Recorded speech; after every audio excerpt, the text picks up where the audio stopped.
He'd been here before, many times actually.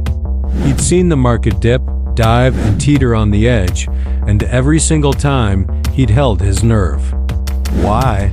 Because every single time it bounced back, stronger, higher. It was a pattern he'd learned to trust, a rhythm he'd built his wealth upon. So, when the chart started turning red this time, he wasn't worried. He was confident. He'd just buy the dip like always. He assumed this one would bounce too. It didn't. The first day was a surprise. The second, a concern. By the third day, the red candles weren't just falling. They were cascading, one after another, into a deeper, darker shade of red he'd never seen before. Panic started to whisper at the edges of his mind, but he silenced it with familiar stories. It's just temporary, he'd tell himself, scrolling through his portfolio. A classic overreaction from the amateurs. He'd walk away from the screen, convinced it was nothing more than a necessary market correction, just noise in the grand scheme of things. But denial is a dangerous thing.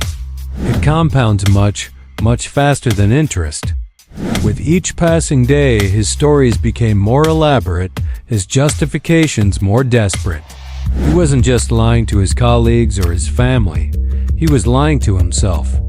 He was the captain of a ship, telling everyone the iceberg was just a small chunk of ice, even as the lower decks were flooding. By the time he was forced to look at the numbers, to finally accept the truth staring back at him from the screen, the damage was done. The loss wasn't just financial anymore.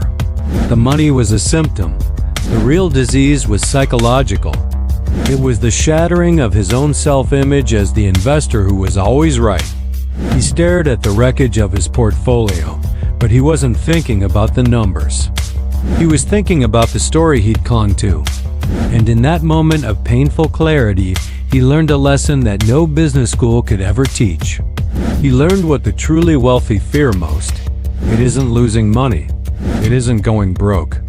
It's the terrifying realization that you've been believing the wrong story for far too long.